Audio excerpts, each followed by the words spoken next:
think just to expand on the notion of integration and sort of a multidisciplinary approach, I think whether it's in the construction process or whether it's in the pre-project process where we're really defining what is the vision and what are the goals and how are we going to achieve those in a more holistic way. At the end of the day, the places that we work in and the people that we're working with, everybody's very complex and multidimensional.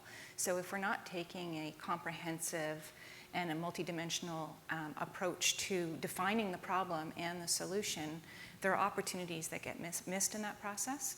And I really start to think about our lives in our workplace as an ecosystem. There's so many different factors that go into a decision-making process around design and creating design that's going to be really impactful.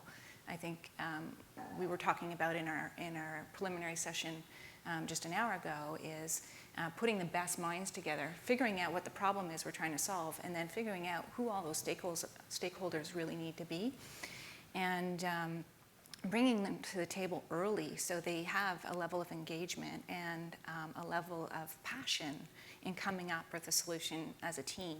And that's going to be different depending on the sectors that we're in, but certainly within the workplace realm and the design work that we do, whether it's in architecture or interior design or planning, we look for those opportunities within HOK as a multidisciplinary practice to start to learn from each of those practice areas and add a different level of scrutiny, but also a different level of innovation as well. And some of our best projects are really when that starts to happen. And so if we take that even bigger in terms of health and well-being, are we consulting occupational psychologists? Are we bringing in the HR professionals within that organization to really get at the root of the culture and how do we impact culture positively? Are we bringing in IT so that technology isn't a hindrance, but a true asset on helping us behave and work differently in the workplace to lower our stress levels and empower us to feel like we're in control and we can choose work environments and choose technologies that best suit the work that we're trying to do so we can be productive and feel good about the work that we're doing and really, truly lower our stress levels and have a better sense of well-being and productivity. So that's actually a great segue into what I was going to ask you about, which is in order to do that, often you need strong client buy-in, right, to have resources and time to bring those people to the table early. Mm-hmm. And unfortunately, we don't often get the benefit of clients like Dr. German. So how do you bring clients along?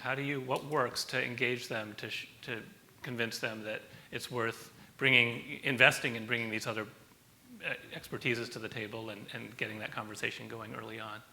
So I'll back it up a little bit, but where we've had the opportunity to do that and really learn a process around that is where we've had sort of repeated relationships with the clients. So we're building on that relationship. We're getting to know them and their organization as well as they are without losing objectivity. And being a larger firm, we have the opportunity to have some of those relationships with large-scale organizations who are valuing the strategic process and strategic partnering. So that sometimes is pre-established. And we've been fortunate enough to work with many in that context. And what I would say is really critical there, and somebody on the opening plenary panel mentioned evidence-based design, Roger Ulrich, in terms of some of the observations and studies that he's done.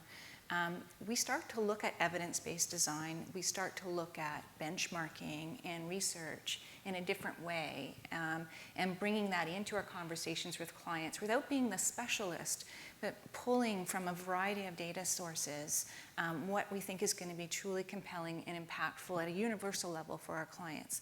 So that's one thing, but within HOK we also want to benchmark our clients and see what are some of the universal truths and how do we connect that to spaces that we've designed and things that we've implemented, and how do we then measure the success or failure of that in terms of the overall outcome.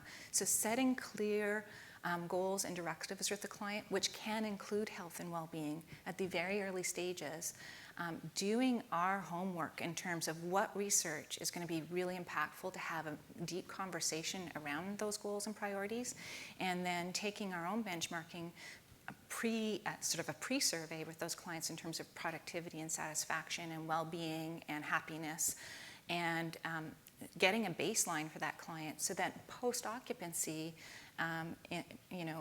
once the built environment is built and they've been living it in 6 months, we have a way sort of to test and validate. It's still all self-reported, but we have enough data points over time in doing this with every project that we can start to see trends.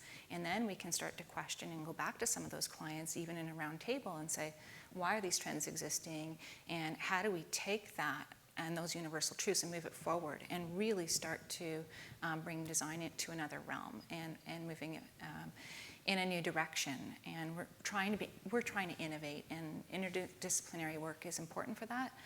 But evidence-based design and the research is the key to then convincing those CEOs and the C-suite who they want the best for their people, but they can't put a value around it. And if we can say, here are all the reasons why this is going to add better value to your organization, be able to speak their language and bridge the gap between, we're doing this for the people, but we need to sell it to the CEO in a way, because not all of them get it.